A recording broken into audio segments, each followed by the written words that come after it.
Yuan, and first of all, congratulations to the Chinese Law Students Association. It's a very great achievement to create this organization. So I'm really honored and delighted to welcome Professor Zhang Qianfan. He is, as Yuan said, one of China's most imaginative, creative, scholarly, and bold thinkers about constitutionalism. And so it's great that he's here. He started in physics at Nanjing Daxue, and then later came to do a PhD in physics at Carnegie Mellon, and then a PhD on government and associated issues at the University of Texas. And so he often thinks of himself as knowing more about solid-state physics than any other law professor, and probably more about law than all the physicists. So he's what you call a Renaissance man. He's published dozens of very important articles and many major books. I am going to show my trust in you by passing around two of his books, one in English, one in Chinese. You must return these to me, please. I would be very unhappy if you don't. It's great to have him here. He has been visiting professor at many famous universities in Victoria and Singapore, National Taiwan University, and also visiting scholar in Yale and Columbia, and we hope in the future at Harvard. And it's just really a delight to have him here. So let me start by passing these books around and welcome our friend Professor Zhang.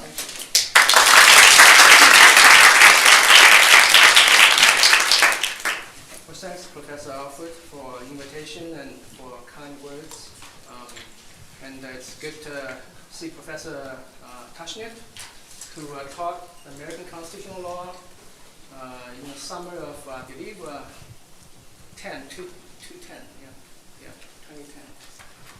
And it's good to see a good size of a Chinese law community under the leadership of Chairman Alfred. Have done very impressive works to promote China's rule of law. And congratulate the establishment of China Law Association. Certainly a timely establishment. And as I talked to a group of Chinese students yesterday, that China is in the middle of perhaps the greatest transition in human history. And obviously, rule of law is among the very, in the very top of priority. And there's lots of things we can do, and it's almost guaranteed success. Okay. That's, of course, one side of the story, optimistic side of the story. There's also a more realistic side of the story, which I'm going to present you today, because we do have to face the hard facts lying before us. So I'm going to pick the most difficult topic in rule of law. It's constitutionalism, because, as you know, a few months ago, constitutionalism is still a taboo in Chinese vocabulary. Well, things are settling down now, but the old problem of having a constitution but no constitutionalism is still a prevalent problem today for China. Okay. But it's not really anything new, okay, because we see this problem with rule of law more generally.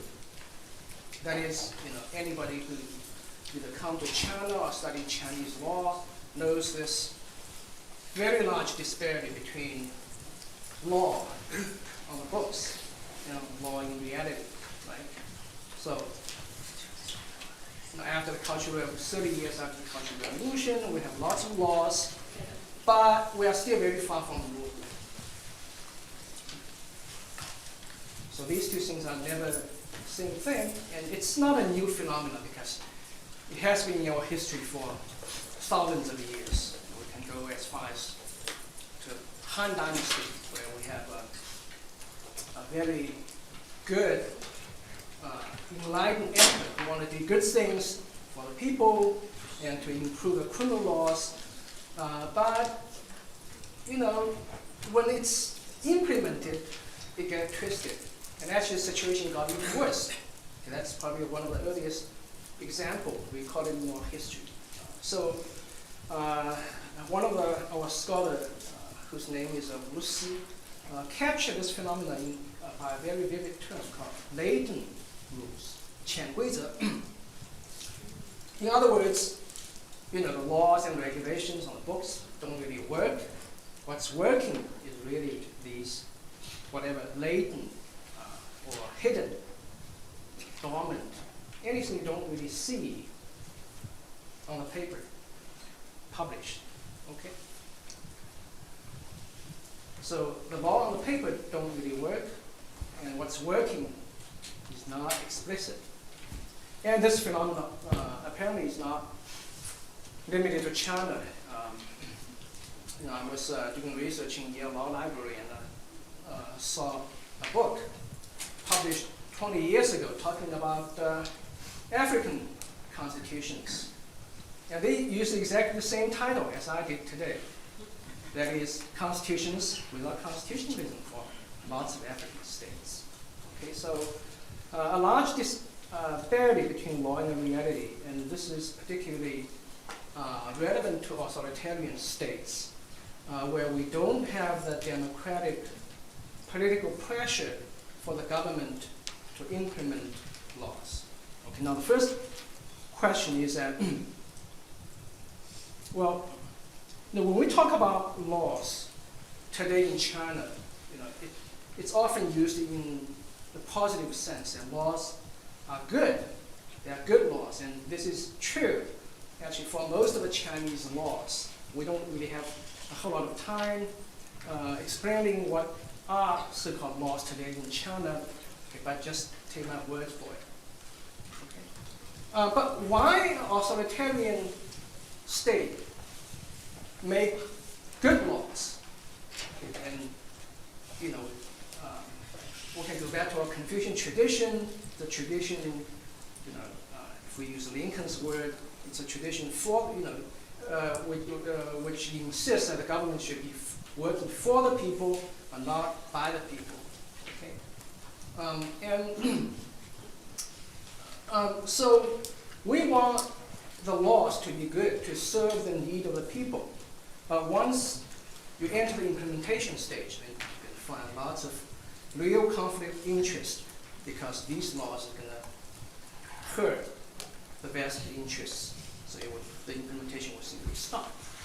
Okay, so the consequence is that many, or even most good laws don't get implemented. And, well, I promised to give you a brief introduction of Chinese legal system. This is our legal system. Okay, at the top, of course, is the Constitution. Next level, laws. What do I mean by laws? I don't use this in general sense. That means these are legislations made by the National People's Congress or its standing committee. Okay, so about 236 laws by now. And next we have administrative regulation made by state council, and local regulation made by the local provincial people's congress or governments. And also we have the even lower level administrative rules, local rules, and those sort of unclassified legal documents with real legal binding force, but without a name, without a proper name. We usually just call them normative documents, 规范性文件. Okay. Now, a general phenomenon, of course, well, first of all, the order, okay, well, broadly speaking, is that it's ascending in this direction, right? And if you notice also that the higher up is the law in this order, usually the better it is. Down here, you find lots of bad laws. For example, land taking without proper compensation to peasants. In the city area where the land belongs to the state, but the state can take houses, take real property from people rather easily. And lots of bad laws can be found here. But when you move up, then and especially when you go to the laws made by people's Congress, usually they are very good. They read very nice. Okay? So correspond, sort of in reverse proportion to this order, we found the other order, that is effectiveness goes down when you move up. Okay? That is, usually these bad laws got implemented very effectively because they are made by the local governments. That's something they really want to do. And our legal system is not sufficient to stop these bad regulations. Okay, but and so when you move up, when you move to the laws, a lot of times you find contradictions. But again, there's no effective mechanism to clean up these bad laws in the low order. Okay, but when you move up to the level of laws, then you find that many laws are not effectively implemented, precisely because they are good. Okay. So let's look at the Constitution. First question is whether the Constitution made in our country in 1982 good law. Now there's actually debate about that. People, nowadays we have a spectrum, left, right. People in the far right, would say that this Constitution is bad law. You can find in the preface where we have 4 cardinal principles, where one of which is party leadership and also some other outdated things. Okay, and that's, I think, 1 or 2. Well, actually, many provisions in the Constitution are not really so bad. They are useless because they cannot be implemented. They are political social slogans. Okay. But I would disagree with that position because, despite certain defects, it is a good law. And one way to tell, it hasn't got any implementation at all. Okay? That's probably the most reliable standard criteria. Well, since, now it's been over 30 years since its enactment, and it has never been seriously enforced. So there's a question of who is really interested in enforcing this Constitution, right? Now, roughly speaking, you can divide them into 2 groups. One is by the government, the officials at different levels, in different departments. In the United States, we all know that, for example, by the courts, obviously. Well, the government may have some incentive to enforce the Constitution. For example, to maintain its public image, we can come up with many different scenarios explaining why our government will nevertheless still want to implement the Constitution to some extent. But, we can have some discussion in the Q&A. I'm not going to spend a whole lot of time here. But in a word, that kind of consideration is not sufficient compared to the intensity of vested interest fiercely against the implementation of the Constitution. Okay? I mean, this incentive against Constitution is so strong that they actually jump out a few months ago and openly oppose constitutionalism. Well, so if we cannot rely on government for constitutionalism, i.e., again, these are big words, what is constitutionalism? But in China, for various reasons, we use it in a very formalistic sense. That is, it stands for a state, a condition where the Constitution is not effectively implemented. So that's what we mean by constitutionalism. So, ultimately, it is the people who have the interest in implementing the Constitution because,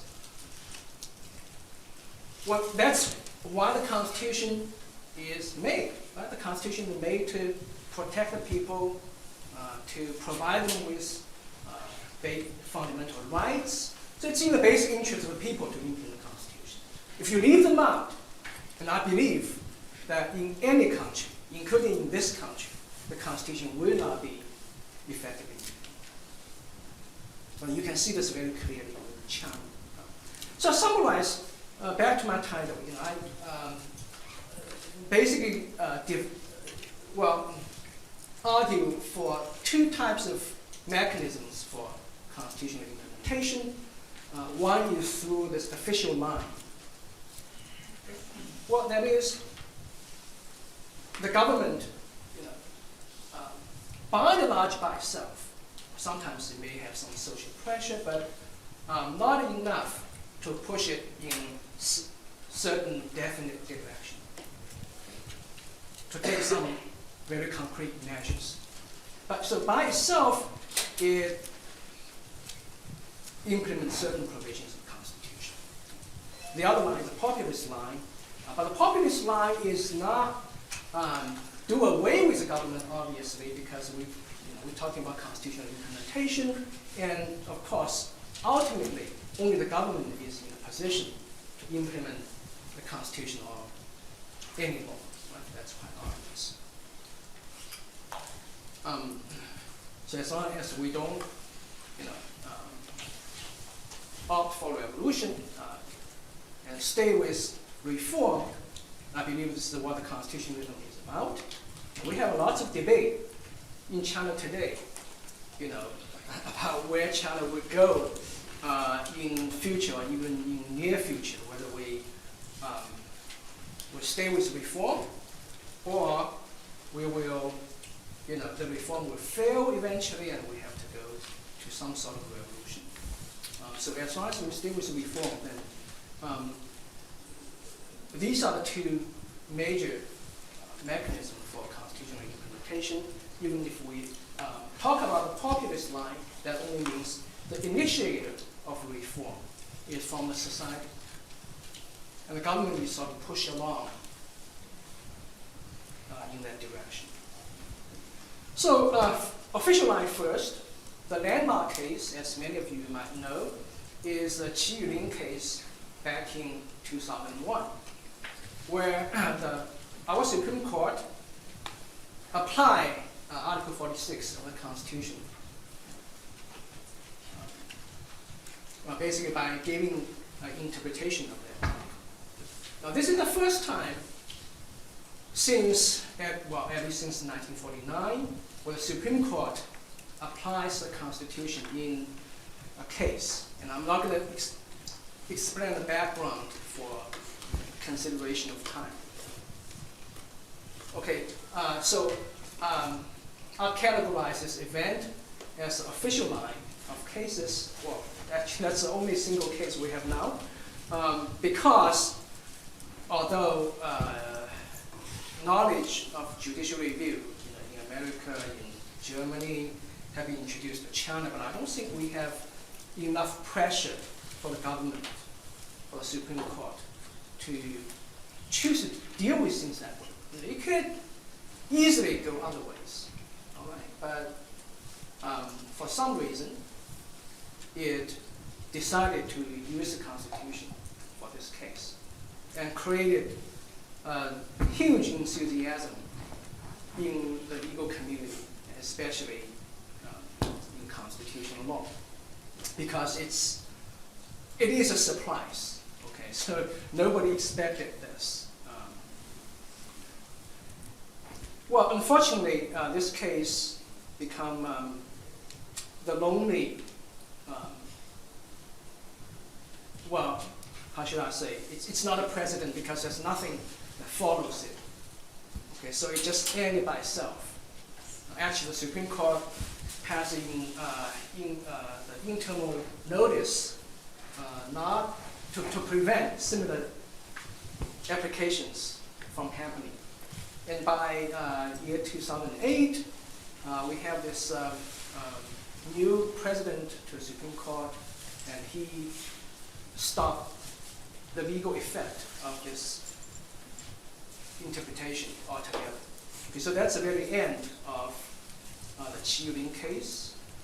It is no longer effective for China, in the Chinese legal system.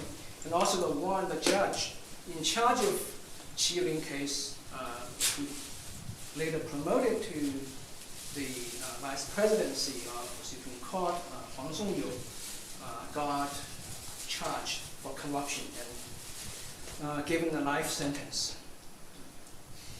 So this pretty much says the fate of our so-called first constitutional case in China. You view this in a broader sense. The Qi Yulin case occurred in the background of judicial review, which was initiated in 1999. But after 10 years, again, by 2008, this momentum is stopped. Okay, and it was turned to another direction. Okay, and this is a very famous case, again, in Chongqing, under the governor, Secretary Guo Xilai, who persecuted Li Zhuang for vigorously defending one of the defendants. Okay. Well, so by that time, some people, including my colleague, Professor He Weifang, pronounced that the reform is dead, including the judicial reform, which was given hope by many legal scholars. But maybe it's too early to announce that, because then we have the third plenum, which just happened. Right?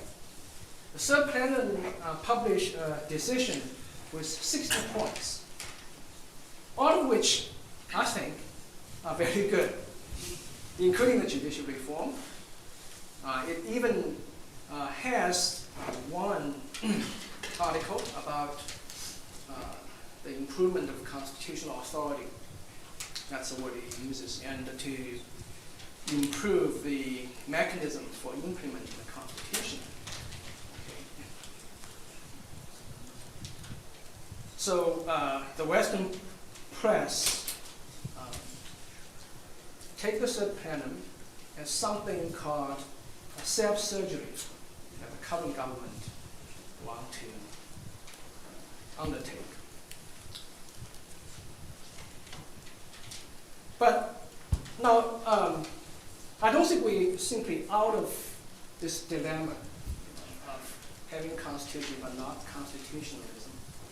Because, again, decision is good, okay, and you can even say it is good law. Actually, I think a good argument can be made about the legitimacy of this decision, because it is a party decision, but it touches upon many points about law, vitally important points about law. Whether that's so it is. I mean, to begin with, and I would say a way to deal with our rule of law, to improve our rule of law, through ways that are not consistent with rule of law. Okay, so it has this dubious beginning, right? So how far it can really go? Well, although many points in the decision tries to provide for more rights, more liberty to the society, but how do we implement this? Because as we said earlier, the major impediment to reform or to constitutionalism is vested interest. So in China, as you know, it's very common that our central government, just like the emperor in the imperial time, want to do good things, but it has hard time implementing these decisions or policies, okay, because of the vested interest. So how do we overcome this problem? And the new General Secretary, Xi Jinping, okay, has his own way to have centralization in order to promote a reform that is a devolution by nature. Again, very paradoxical. Okay, and how successful would that be? I think we have to watch. All right, and so maybe it's still too early to sort of lock the death knell of reform. But let me switch to the second line, that is the populist line of reform. And the landmark event is a Sun Zigang case, as all of you know. It has to do with the detention and the repatriation system, so long qian song. Obviously, bad law. Okay. Well, in this time, it's not really at the bottom. It's rather higher up because it's a method made by the state council. Okay. So ultimately, the death of Sun Zigang created a huge social impact, which pushed the state council to abolish this law. Well, beside him is Xu Ziyong, who's very famous now because he's put behind bar. And this event also raises question as to how effective the ongoing reform will be, including the judicial reform, because he's obviously charged with a crime which does not exist. He's merely exercising his right, guaranteed by Article 35 of our Constitution. That's freedom of speech and assembly and so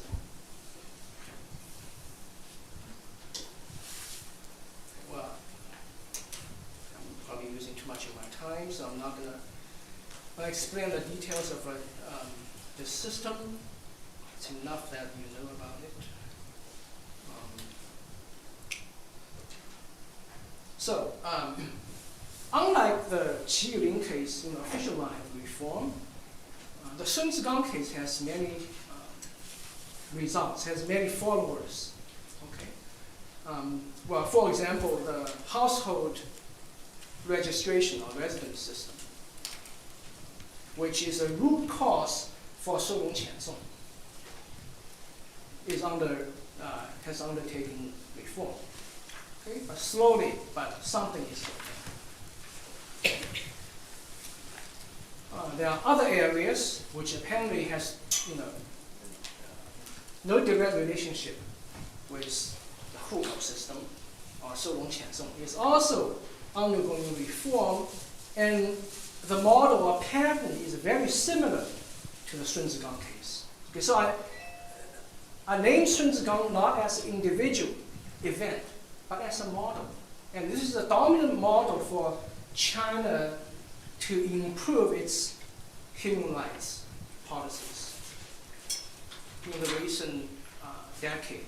And I expect this to continue for indefinite time.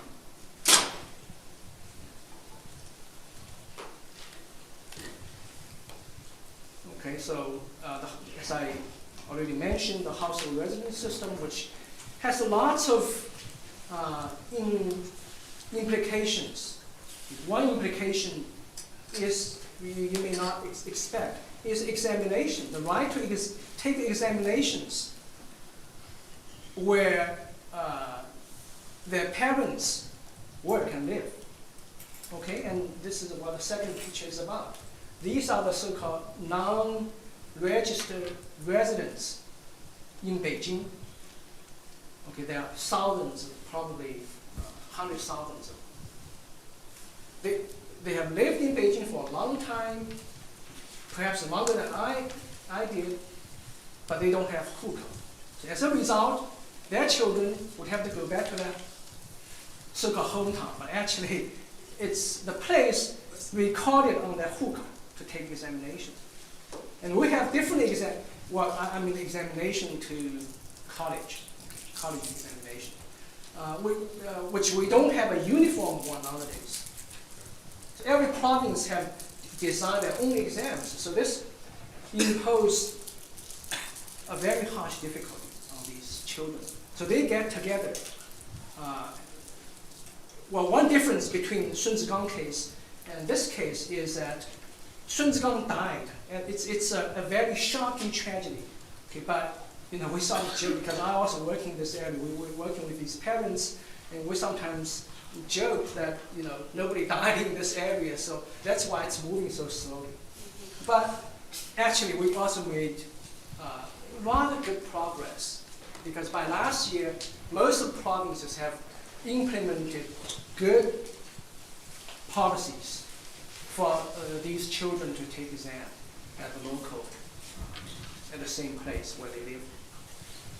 But there are egregious exceptions, such as Beijing and Shanghai, which firmly refuse to admit to make concessions to their previous policy. Let's skip some of these. Education through labor program, as you may know. Well, that system actually shares almost exactly the same legal defects as the 收容遣送.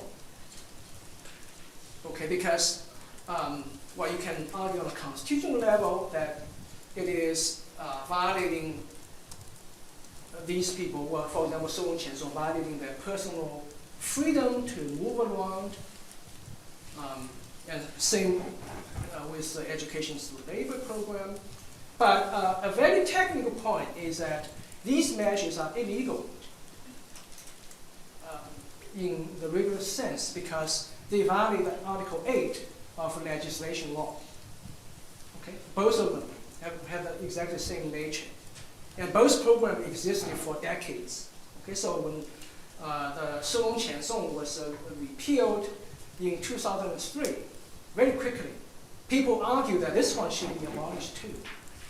But for some reason, I believe it also has to do with the lack of a case, okay, a sort of example that would shock people's conscience and catch the attention of the high-level officials.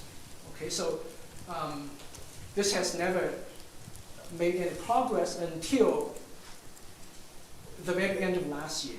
That is the third plenum, which officially abolished this program, because the year before there were some influential cases, such as also very controversial cases like Tang Hui and Ren Jianyu in Chongqing, which made very good publicity.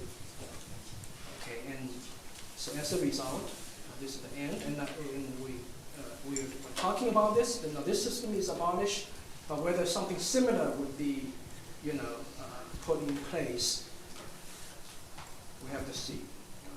Well, torture and overtime detention, a very common problem for the criminal justice area, also is reformed in similar pattern. The famous She Xiangling case, probably. All right, let me just go to the last one. In the line is what has nothing to do with the hukou system or 收容遣送. That's the land taking. Okay, the tragedy of Tang Fuzhen, just like the tragedy of Sun Zigang, again shocked the nation and got very wide publicity, and then moved the central government to take reform. Okay. So what about the Sun Zigang model? Right? Let me just summarize very briefly. It's quite obvious. Well, first of all, usually we have a bad law, which during its implementation created tragedies. And then this event was reported, usually officially reported. It's not firstly by the official media, it's spread on internet, and then created a very strong public protest at the national level. The local level, not enough. Right? So this national pressure eventually forced the central government to take actions and, well, on the one hand, to correct the local mistakes, and on the other hand, plan for longer-term reforms that will change the whole system. Okay. So this has been our primary model, but this model has very serious limitations. Well, first of all, cost is extremely high because in order to make this shocking impact, you need a shocking event, which usually involves the sacrifice of human life. And the results are highly uncertain because, I mean, look at how convoluted this process is. It's very complicated, right? And they sort of reinforce each other. Well, we have plenty of tragedies, but to actually get these tragedies covered is not an easy thing. Many events in my country will be seen as terrible, horrible, from your perspective, but it's almost nothing in China. So even the news media will not bother to report. That's too common. I personally have come across some of these cases. And well, even if it's a report, well, first of all, so just by the sheer number of these cases will prevent most of them from being successfully resolved in this way. Not to say that the government can jump in and stop the report, stop the spread of news at any time. Okay, and I think it's still very effective with respect to any concrete events, any particular events. Again, whether the public pressure will be successful in pushing the government to take action, that's a big question. Even if the public pressure is very high, but the government feels it's not ready to take actions, and because there are so many things happening at the same time, the public attention will be shifted to elsewhere, and the government will feel that it's off the hook and it won't take any action. Okay, so do we have anything better than this? Well, yes. In 2007, the people in Xiamen is very clever in successfully forcing the government to take a step back. The city government, for some reason, want to install a PX chemical plant, which is suspected as being carcinogenic. So Xiamen people worried, but they didn't really apply for assembly because they know the assembly would never be approved. So they simply take a collective walk, communicating through mobile phones, and they gather before the city hall and negotiate with the government directly. And they succeeded. The Xiamen model is better because it doesn't really take this whole long process. People just come up and talk with the local government directly. But it also shares with the same limitations as the Sun Zgang model because of its, well, the cost is lower, but uncertainty is as high. Nothing will guarantee that it will work. If Xiamen government would not retreat,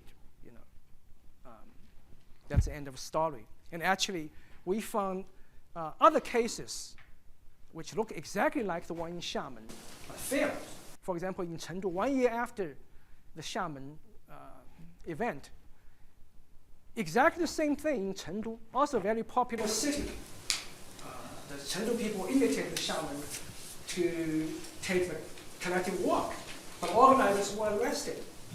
Okay, and the project, I believe, is still going on. So let me end by with this rather realistic and perhaps somewhat pessimistic note. Well, this is our how do you translate this? 状元, the last 状元. That's the number one in this imperial examination. 张杰, very top score. Yes, number one score. Yes.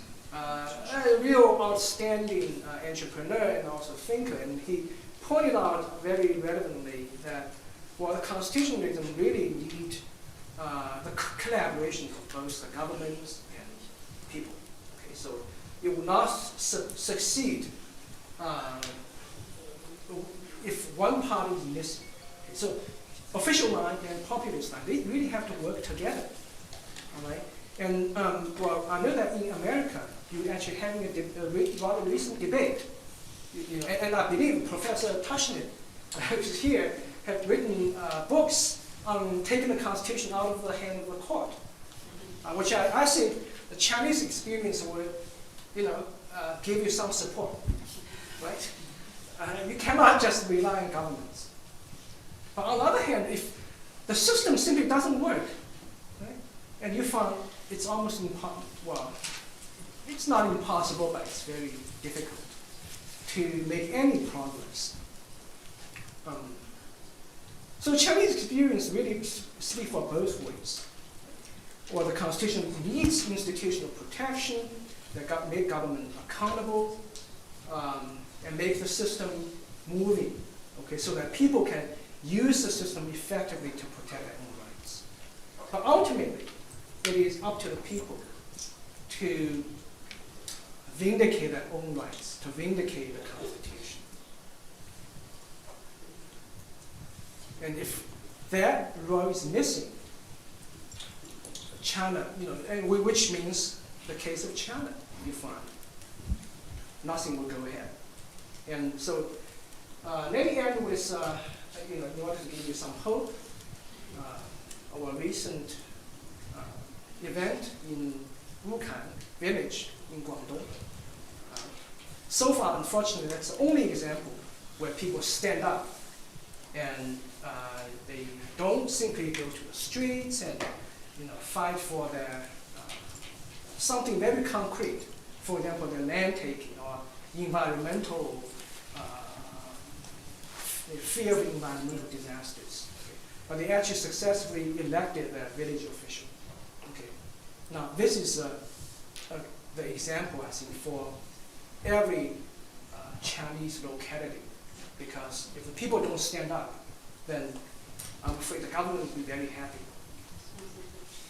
to let the Constitution be laid dormant. So I'm going to stop here, and sorry I take too much time, perhaps. I hope we still have some time for exchange. Thank you.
Popular pressure to the government, so there are always competition between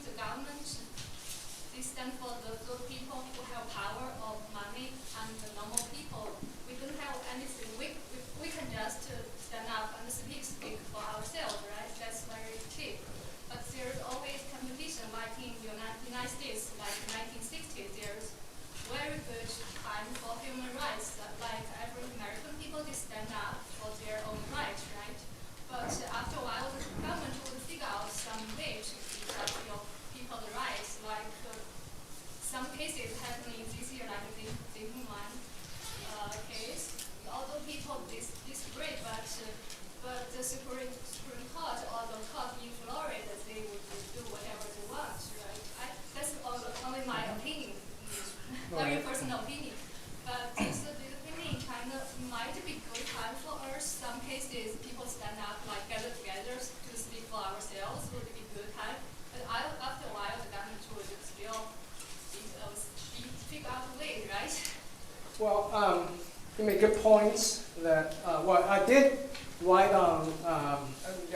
something on comparison of Confucian norms with the Constitution, and I argue that in terms of forms, they have similarities. They are both fundamental law. But I'm not saying that they're equivalent. Okay, and actually, one of the major problems with our traditional norms, that is the system of propriety, very complicated, is that it's not really made by the people. Again, it's made by the elites and enforced by the government.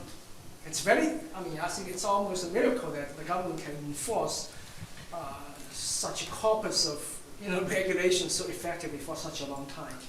But that also makes the China society ossified, stagnant, because it lacks the impetus from the people, so they don't consider the changing social needs.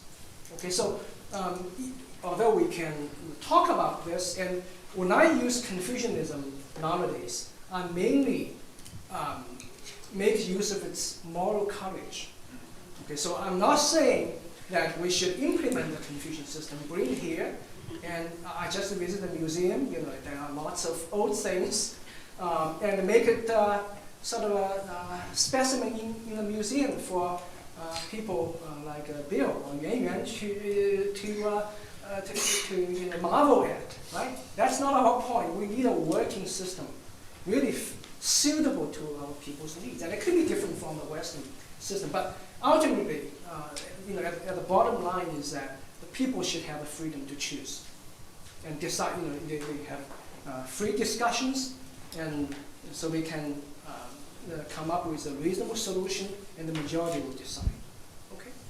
And your second question, I don't think that the things here can be compared meaningfully with things there. That is, America and China can be directly compared.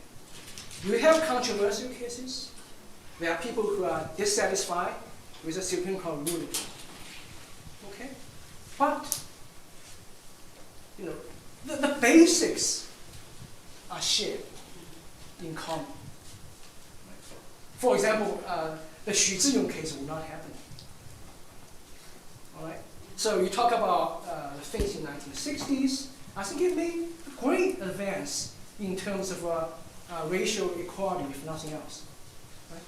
Why? Because the system here, however much Americans hated or dissatisfied with, are by and large working. While the system in China is not. Okay, so when you make comparisons, you have to pay attention to the magnitude of the problem. But that's something just for you to think about. When you mentioned the Sun Shidong model, you said that obviously it was the people first who had the problem, and then eventually the government would respond. And that obviously seems like a very reactionary model, one where the people can maybe control the tenor and the bounds of the conversation. I'm wondering, looking now at the third plenum, at the Xi Jinping regime, how they're seeming to be more proactive in trying to reform ahead of any kind of protest. Do you think that that's them trying to control the tenor of the conversation, or do you see seeds of maybe government initiative in that, something that the people could eventually get behind? Yes, at least that's a really good point. At least it looks like the government is taking a very active actions.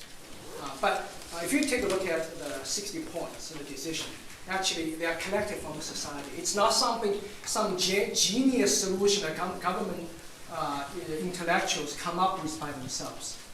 Actually, there are many points we have raised, and persistently pushing for a number of years.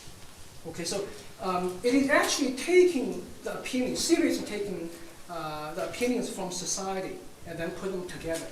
But you're right, that in this case, the social pressure is indirect. It doesn't have to do that. It could have come up with a decision looks much worse than the one it published.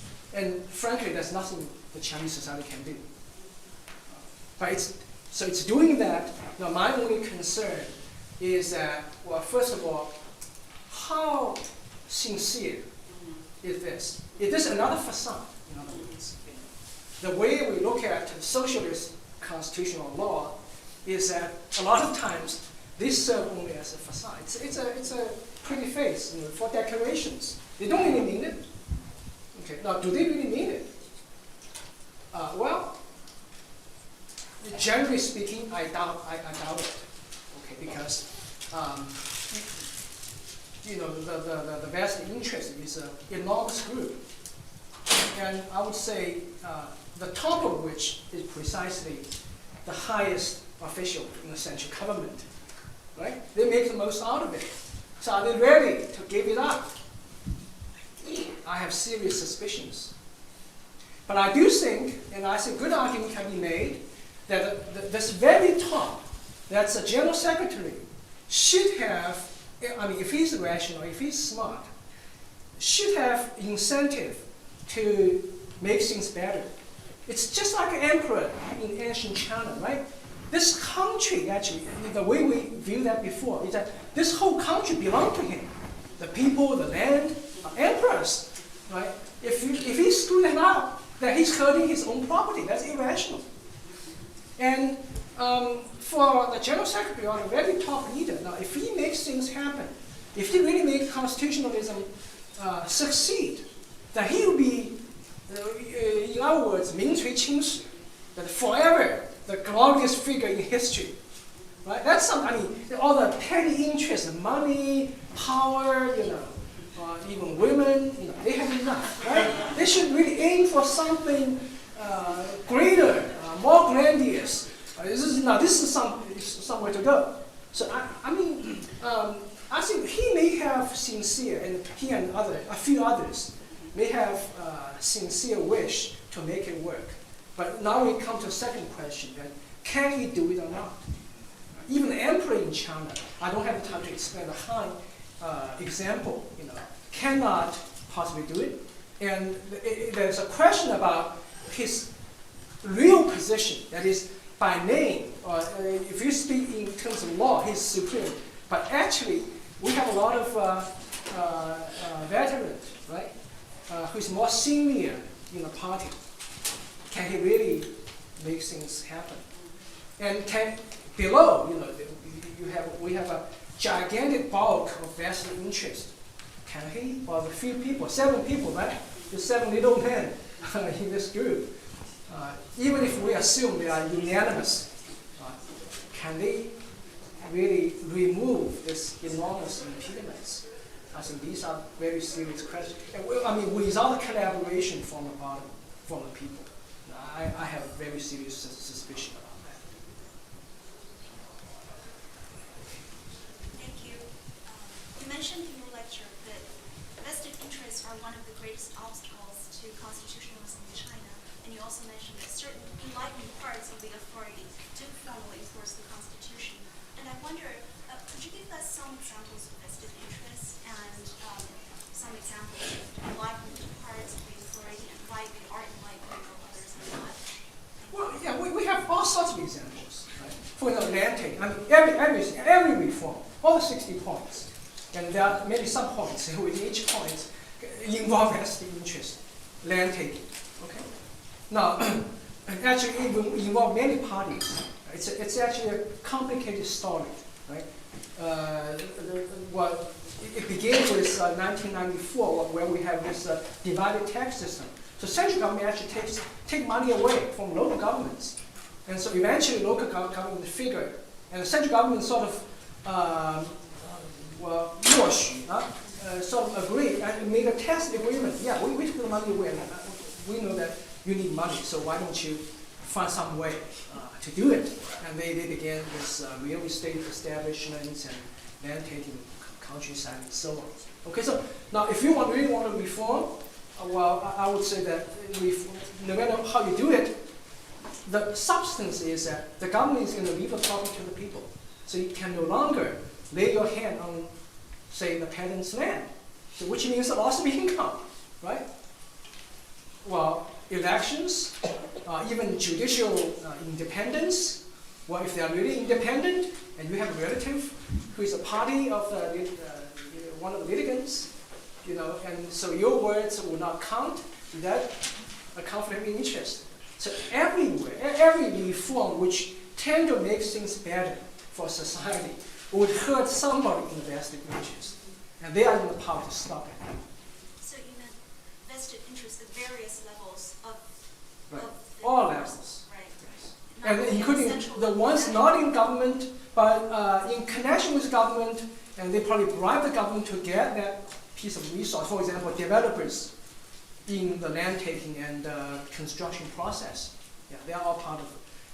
The banking monopolies, which I don't really know a whole lot.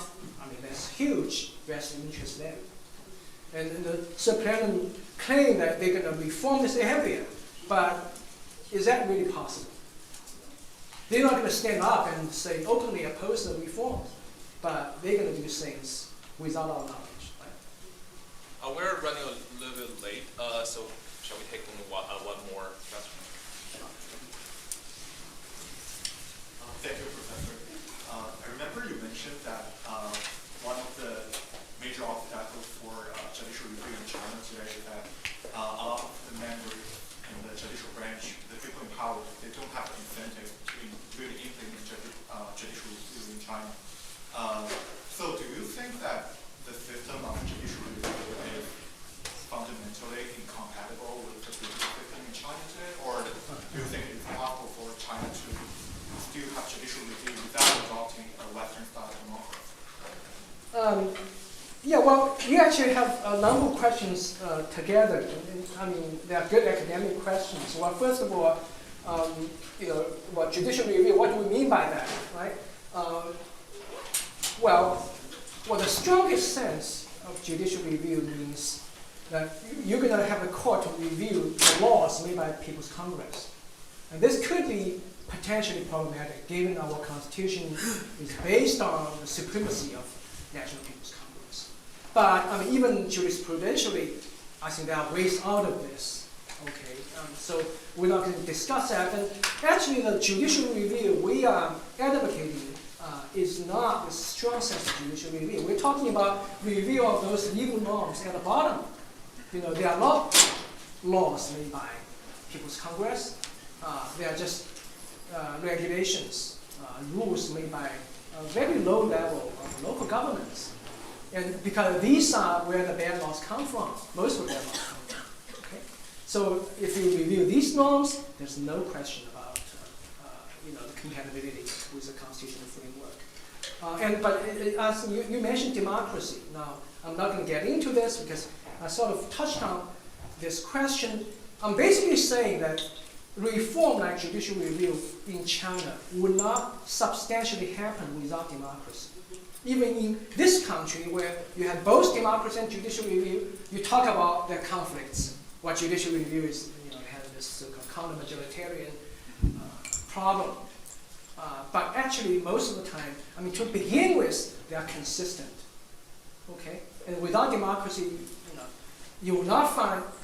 And this is not just for China, for Eastern Europe, for Africa, whatever, what have you. If you don't have a democratic system to begin with, you won't have effective judicial review. And actually, you don't really need a judicial review because you don't have democratic law to review. So it's a precondition. I should say it's probably necessary, though not necessarily sufficient condition, because UK, for example, doesn't have judicial review, but it's democratic. I think, as Yuan said, this is the end of our hour. I want to say Professor Zhang will be coming back to speak to my class in this room on February 27th. So I have a few extra seats in the room. Want to come back and hear more. Thank you so much for a wonderful, stimulating, thoughtful talk. And